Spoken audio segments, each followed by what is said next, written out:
Welcome back to 3 new product reviews here on Automate Your Life, and as usual, these are 3 distinct and different products that will bring you a different perspective on the smart home.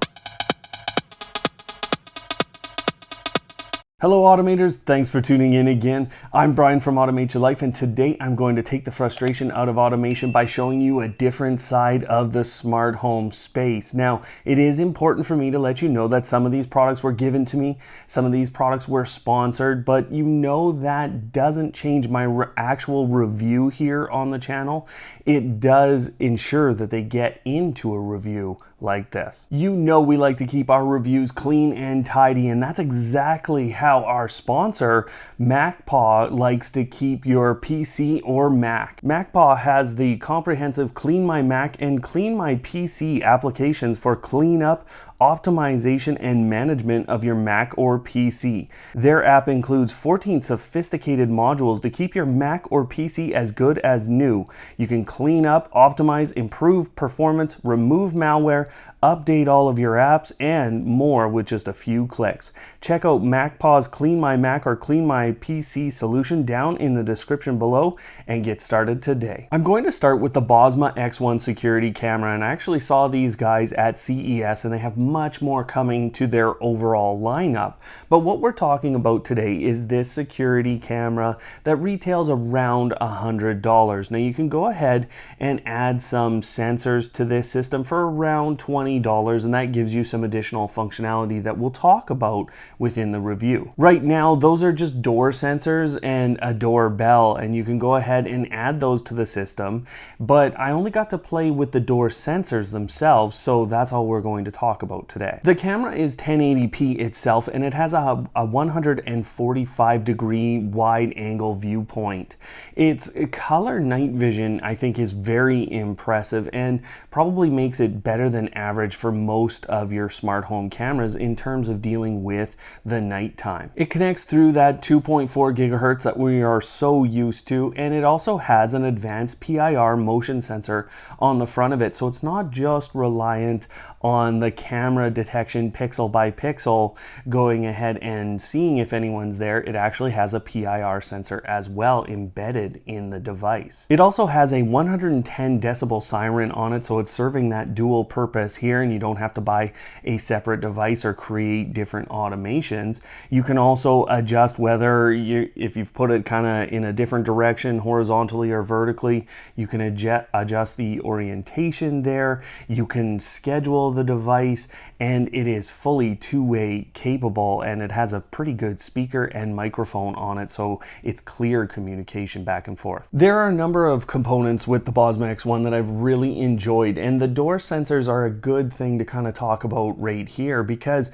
you can actually use those door sensors to move the camera, and it's not an auto tracking camera. You're not going to have it sit there and auto track people through your space, but what it will do with those door sensors or the doorbell is move to the spot that you've trained it once it gets an open signal from one of those. So you can then basically track someone through your space, or at least see them come into your space without a full auto tracking camera. And in a lot of cases, auto tracking doesn't work that well. So this is a good implementation. And again, those door sensors at that point, they are like a component of the camera, and you don't have to go look for the ability to integrate with your other door sensors anywhere else. They're just integrated with the camera, and it's going to work. And that's kind of the same discussion that with the siren and with the PIR motion sensor that is physically on this device. Those are both directly integrated, and so I don't have to look externally. I don't have to think about any other system working. It is all contained on here. From the dislike side of things, it's really just the lack of that auto tracking that we talked about, and the lack of integration with the smart display. So right now it's a skill or an action based integration, so you can ask about things through your voice assistants, but you can't get it to display on that device. Otherwise, the system is highly powerful. all internalized, so you're not reliant on a bunch of other things throughout your smart home, and I think it can cover a really good space in a smart home. It's been high reliability, and the pricing I think is right in line with a lot of good solutions out there, especially when you think about getting those door sensors within the price of that kind of a level of camera. Now, before I move on to the next product, I always get these questions, and go ahead guys, leave this down below.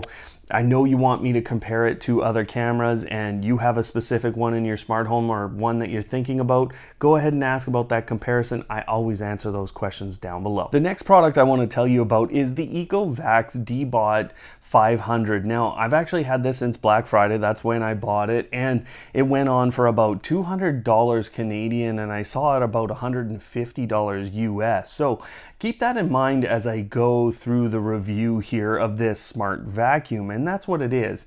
It's not a smart mop, and it doesn't have necessarily all of the bells and whistles that you're expecting on some of the more expensive models, but I'm reviewing it as a very budget option here for a smart vacuum. What it does is very simple. There's basically 3 modes that this can operate in, and until you start the operation with either a schedule through their application or your Google or Amazon voice assistant, then it will sit on a charging dock and wait. And once you activate it, you can kind of put it into 3 different modes. So there's an edge cleaning mode where it will go around the outside of your home. There's also kind of a random mode or a pattern mode where they try and make it look like a pattern, but it's kind of random. And then there's a spot cleaning mode where it will kind of go out in bigger and bigger circles from a single spot in your home. What I like about the Deebot 500 here is what you're going to like with most smart vacuums. It's doing most of the work for you, and you don't have much maintenance to do. And with this one, what I did like is I saw some timers within the application that allowed me to know how long I had with the components on here, and then I have to go and replace those components. So even the maintenance was kept very minimal and very easy to see coming. Those components are fairly minor, but I feel like given how long the timers are in that maintenance, I bet you those parts won't even exist when I go to replace them with how far out that's going to be. Jeeves, stop pushing around my tree. Oh my gosh. Now, in general, the device does what it's supposed to. It picks up most of the things on my floor, but it's not a high suction vacuum, and it's not really good in corners, and well, it's actually not very good in corners. And this is where the review is going to kind of turn, because as they tried to keep this a budget option, what they actually did is removed most of the smarts from this smart home vacuum, and it runs into lots of things. It can't deal with carpet very well, and truthfully, most of these don't deal with thick carpets very well, but it doesn't deal with carpets very well, and it doesn't deal with objects. You know, I have a chair that this has become hung up on physically on top of the back legs because they're not very high off the ground. They're kind of a ramp up, and you know, it will physically get stuck on that. It will physically get stuck on anything when it's on carpet, and so it just doesn't do very well. But if you had a home with a very open space, mostly hardwood, and relatively thin carpets, this would actually do a very good job. But the best example of its algorithms and its sensor technology is actually more around what it's been doing when I send it kind of home or I send it to dock. So you can do that through the Google Assistant or Amazon's voice assistant. You can say send, and I called it Jeeves, to dock. And so Jeeves tries to go home and start charging, but it couldn't find its way back in most cases because there were chairs around and there's a table nearby, and it was just running into those things, and the way it's trying to get back to the dock is a big circle. So it can take 20 to 30 minutes, and sometimes I find it just in the middle of the floor done. So there's really some hang-ups here around its ability to be smart and to get around objects. But if you're relatively open, and my folks bought one and they have a relatively open home And at that point, they've had pretty good success with this and have been relatively happy. The last thing is it really doesn't pick up anything that is over a square inch, and it just doesn't even matter. I mean, it can be paper, it just doesn't pick it up. And so it's not a super powerful smart vacuum here. And so I think if you're just looking for something that's a budget option, this is an okay option. But in general, this is not something I'm going to recommend to the smart home community. I'd rather have you step it up a little bit and get some smarter functions. So we'll talk about other options on the channel as we go. So make sure you hit that subscribe button right now. The last product I want to talk to you about today is the Ecoflex. And this is the two different setups that you can buy currently. It's a $25 US smart speaker with Amazon's voice assistant on board, but you also have the ability to attach a motion detector right here for $15, or a full color light bulb here for another $15 US. So for $40, you can get different setups, or you can just buy the base setup for the speaker and a USB charging port on the bottom. What I like about the Ecoflex is a very long list, and I could go on for a long time, but it's some of the flexibility around how you can use this. And you'll see an upcoming video on Automate Your Life that shows a ton of different ways to use this device in very powerful situations in your smart home. But you know, when you look at the 3.5 millimeter port that they give you, the Bluetooth connectivity option, you don't really have to rely on that speaker that you're not going to write home to anyone about. The other thing that you can do is really place this in almost any environment. It's not got that soft cloth that we've seen on all of the other Echo products. So putting it in a humid or a dusty or a damp environment is not out of the realm of possibility. And I haven't had any issues doing that throughout my smart home. You can also install two of these on the same outlet just by putting them on top of each other.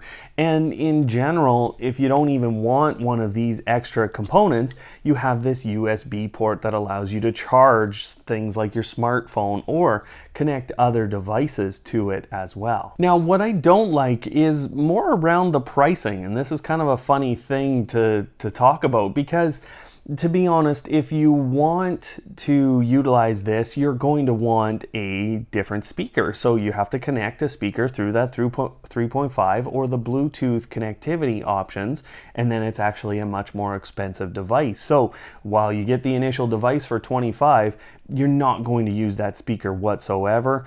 If you don't want it, that's okay. But then if you just want a motion sensor, well, now you're at $40 US, and you can go get a Samsung SmartThings motion sensor for $20 to $25, depending on if it's on sale. And you can get much cheaper options from companies like Wise. So really the pricing for a smart sensor, smart motion sensor connected here is not that good.